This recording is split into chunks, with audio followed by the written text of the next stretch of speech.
I started with this exchange about McCain saying to Obama, I'm not President Bush. And I asked Senator Biden, as a Senate colleague of McCain, who he's watched buck the Republican Party and buck President Bush, whether he thought it was a good point.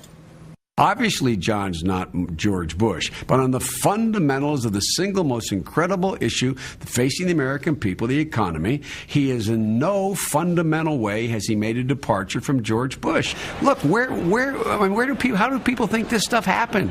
Do you think it just dropped from heaven? What policies caused this?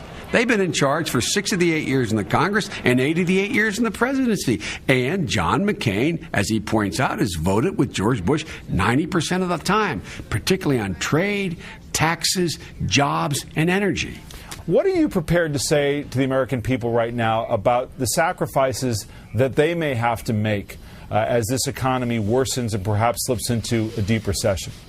Well, I think exactly what Barack said. We got to stop spending money in places that's not benefiting us. We got to get rid of some of the profligate tax cuts for the very wealthiest among us. We've got to invest in the middle class. It's going to take an awful lot of hard work. It's going to take a long time. The idea of when Barack was asked the question, he answered it and he said, look, this is going to take a while. The idea that this mess we're about to inherit, assuming we're elected, in fact, is going to not be. It took 8 years to get us here with these bad policies. It's going to take us the better part of the administration to get us to the position where we are back in the saddle again and really moving strongly like we were when we left office in 2000.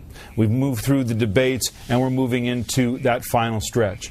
What happened in this debate that will be the basis of a final pitch from Obama, Biden to undecided voters? Where John's priorities are and Sarah Palin's and where Barack and my policies are.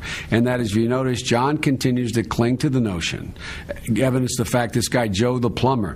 I don't have any Joe the plumbers in my neighborhood that make $250,000 a year and are worried. The Joe the plumbers in my neighborhood, the Joe the cops in my neighborhood, the Joe the grocery store owners in my neighborhood, they make like 98% of the small businesses less than $250,000 a year. And they're going to do very well under us, and they're going to be in real tough shape under John McCain, because John McCain's going to continue this policy that if you take care of the people who are doing the best, particularly large corporations, which is not Joe the plumber, even the 250 guy, in fact, they're going to somehow, this is all going to trickle down. They're going to pay no capital gains under us. They're going to get a $3,000 credit for hiring new employees. They're going to be able to move in a way they get help for providing insurance for their employees. They're not going to pay a single solitary penny more in taxes, and they're going to get their taxes cut. Finally, Senator, before I let you go, I know that you were watching carefully as your Phillies were in the playoffs. You had that going on at the same time that you had your guy in a major debate. So what got more attention? What got more time from you?